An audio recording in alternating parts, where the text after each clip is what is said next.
그래서 저는 이게 개인적으로는 단기 합격을 할 수 있었던 가장 큰 요소라고 생각을 하고, 저는 이제 그냥 올패스를 바로 끊는 것보다 2차 시험은 주관식이기 때문에 자기와 잘 맞는 강사님을 찾고 그 선생님 강의를 듣는 게 억지로 버티는 것보다는 훨씬 도움이 됐던 것 같습니다.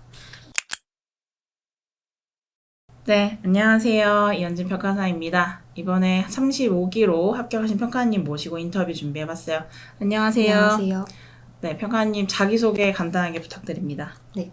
안녕하세요. 저는 이번 35기 감정평가사 시험에 합격한 99년생 합격생입니다. 네, 평가님 합격 축하드립니다. 감사합니다. 네, 근데 99년생이면 되게 어리신데 총 공부 기간이 어떻게 되시는 건가요? 네. 제 총 수험 기간은 약 1년 6개월 정도이고, 제가 1차 시험은 경제 베이스가 있어서 약 3개월간 준비했고, 2차는 1차 발표 이후에 쭉 전업으로 준비했습니다. 그러면은 전공 베이스가 조금은 있으셨던 거네요? 네. 사실 제 주 전공은 이제 언어 문명이라서 제가 태국어를 전공 언어로 공부를 했었는데요. 경제학부를 복수 전공을 해서 경제 베이스는 있었습니다. 그러면은 뭐 학교 다닐 때 같이 준비를 하신 건가요? 네, 1차 시험은 대학교 수업 하나와 그리고 제가 부동산 학회 활동을 했기 때문에 부동산 학회 활동과 함께 병행을 했고, 2차는 이제 수업 휴학을 1년 동안 하고, 그 다음에 학회 활동이 끝나고 나서는 전업으로 쭉 준비를 했습니다. 그러면은 이제 수험을 시작하거나 어떤 준비한 계기가 있었나요? 전공이 약간 어문 그쪽이었는데 이렇게 확 바꾼 이유가 궁금합니다. 말씀해주신 대로 제 전공은 이제 언어인데, 제가 언어와 관련된 이제 인턴 활동을 해봤을 때, 저는 이 언어를 정말 사랑하지만 이걸 업으로 살렸을 때는 저에게 최상의 만족도를 주지는 못한다는 걸 깨달아서 처음에는 금융권 생각을 하고 학교 내에 있는 부동산 학회에 들어갔어요. 그랬는데 거기서 감정평가사 시험에 합격한 선배를 만나서 이 직업을 접하고 관심을 가져서 최종적으로 수험에 진입하게 된 것 같습니다. 그러면은 1년 6개월이라는 짧은 기간에 붙으셨는데 시기별 공부 방법 한번 말씀해 주실 수 있나요? 네. 우선 저는 1차 준비 기간에는 1차만 준비를 했고요. 1차 합격 발표 이후에 이제 5월에는 좀 쉬고 5월 중순부터 본격적인 공부를 시작했습니다. 그래서 처음에는 시리법 기본 강의 수강을 했는데, 이제 제가 3개월 공부하고 친 그 초시 2차 시험 7월 전까지는 시험 범위나 난이도에 대해서 너무 막연해서 설렁설렁 인강도 듣고 복습도 제대로 안 했습니다. 그러다가 7월에 이제 시험을 경험 삼아 치고 온 이후에 비로소 위기감을 느꼈는데요. 그때 가장 심각했던 것이 법규입니다. 아무리 3개월이라고 하지만 법규가 9점이었는데요. 제가 이제 타 학원 올패스를 끊었었으나 당시 법규 강사님이 개인적으로 스타일이 좀 맞지 않아서 제가 선배 평가사의 추천으로 이현진 평가사님 강의를 수강하게 되었고, 개별적으로 수험 상담을 드린 후에 그때부터 이제 기본 문풀부터 파이널까지 풀커리를 수강했습니다.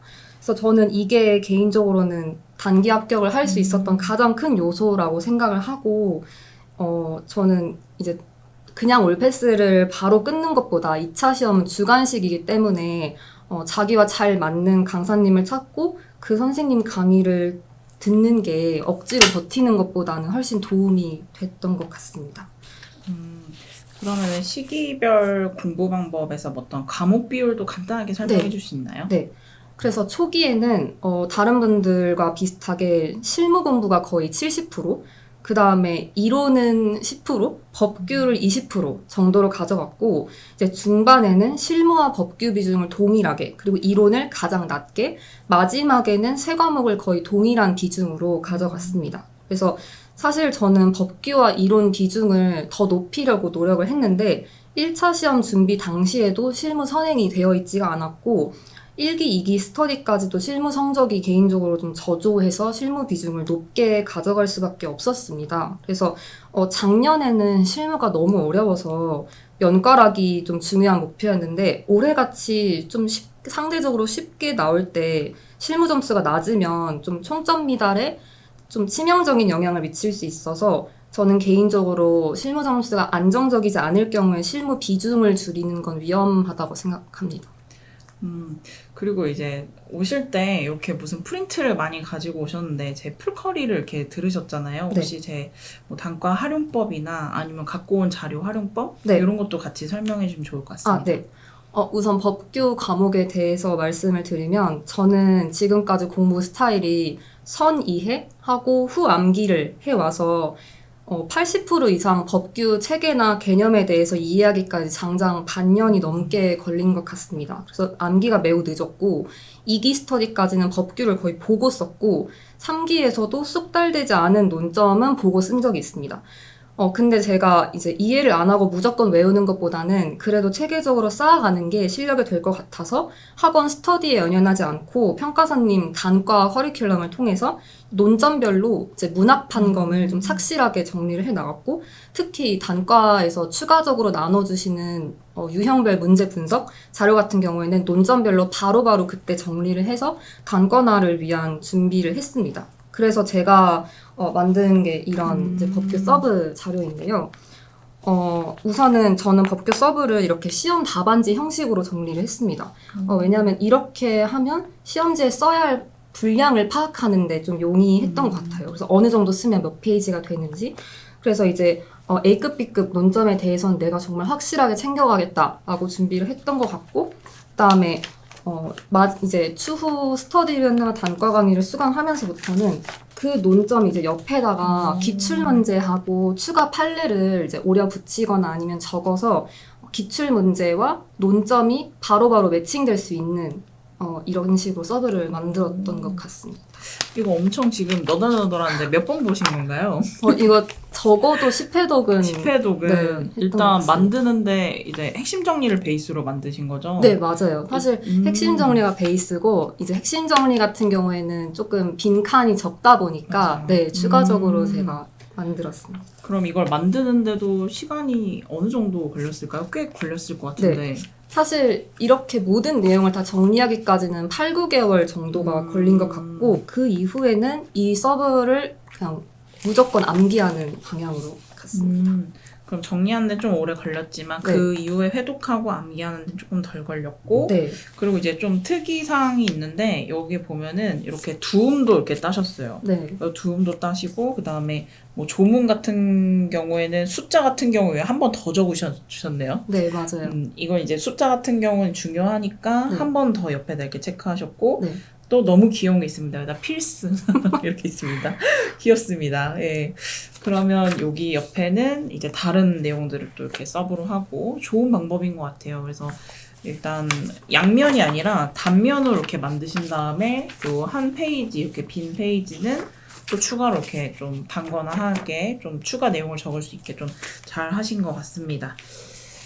네, 그러면은 이제 우리 보통이나 최고 답안에 뽑히신 적 있나요, 혹시? 아니요, 뽑힌 적은 없습니다. 단 한 번도 없었다. 제 네. 커리를 했는데 그럼 등수는 대충 몇 등이었을까요?